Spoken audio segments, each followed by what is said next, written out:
ترقی تو ہو رہی ہے سر، لیکن کرپشن میں ہو رہی ہے، اور کرپشن کے خلاف تو عمران خان صاحب آئے تھے نعرہ لگا کے۔ دیکھیں جی، اللہ تعالیٰ کا ایک نظام ہے کہ اللہ کہتا ہے میں اس وقت تک موت نہیں دوں گا جب تک آپ کا اندر بیر آشکار نہ ہو جائے۔ اگر عمران خان صاحب کو اقتدار نہ ملتا تو آپ کا کیا خیال ہے کہ جو لوگ ابھی بھی جو کلٹ تھوڑا سا رہ گیا ہے، اور جو ابھی بھی وہ عمران خان صاحب کی ہر بات کو میں تو کوئی انڈورس کر رہے، میں تو یہ کہہ دوں گا آج عمران خان صاحب خدا نہ خاصہ یہ کہہ دیں کہ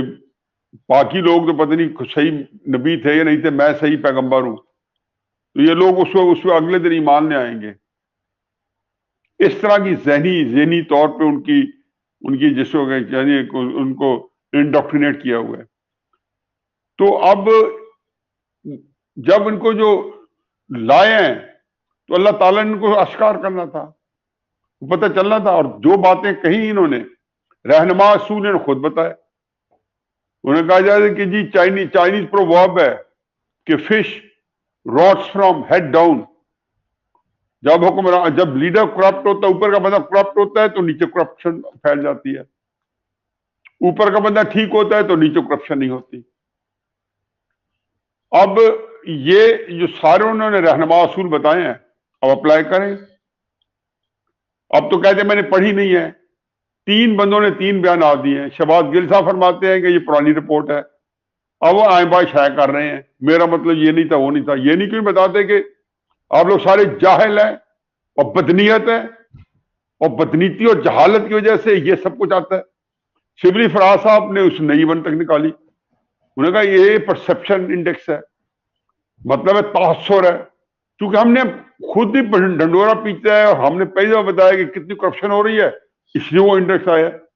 یعنی کہ کو کہتا ہے نا کہ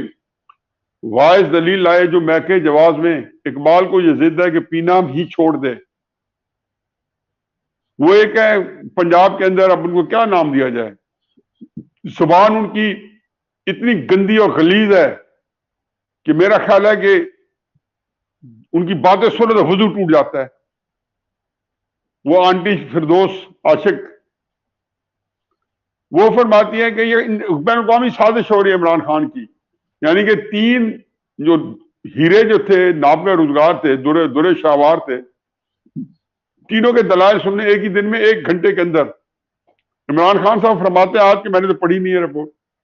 پڑھنی بھی نہیں چاہیے تھی، وہ پڑھنے کے لائق ہی نہیں ہے، پڑھتے تو کچھ بھی نہیں ہے، وہ تو ایجنڈا بھی نہیں پڑھتے جو کیبنٹ میں ہر منگل کو ڈسکس ہوتا ہے۔ ان کو دلچسپی ہوتی ہے، فیڈرل منسٹر مجھے بتاتے ہیں آ کے کو بیزار بیٹھے ہوتے ہیں میٹنگ میں جانتے ہیں عمران خان صاحب، عمران خان تحریک انصاف کی میٹنگ میں بیزار بیٹھے ہوتے تھے، حال تو میں تحریک انصاف کی میٹنگ میں نہیں بیٹھا زیادہ کیونکہ میں کبھی ممبر نہیں رہا، لیکن چونکہ دل و جان سے میں ان کے ساتھ 15-16 سال رہا ہوں تو مجھے ان کی ساری کیفیت کا پتہ ہے کہ وہ کن چیزوں میں کمفرٹیبل ہوتے ہیں، کس قسم کی میٹنگ میں، کس قسم کے اجتماع میں وہ فلی انوالوڈ ہوتے ہیں۔ یہ پڑھائی لکھائی والے کام سے ان کی کوئی دلچسپی نہیں ہے، ذہین آدمی ہے لیکن ذہانت صرف کرکٹنس کے اوپر چل رہی ہے۔ اب ان کا یہی ہے دلی خواہش کہ کسی طریقے سے پی ڈی ایم اور فوج آپس میں ٹکرائیں اور دونوں کمزور ہوں، کیونکہ ایک عجیب منافقت کا کھیل جاری ہے، اور ہماری عسکری قیادت بھی یہ دیکھ رہی ہے کہ اگر عمران خان صاحب ذلیل و خوار ہوتا ہے تو آخری دھکا ہم دے دیں گے اور احسان چلا دیں گے پی ڈی ایم پہ۔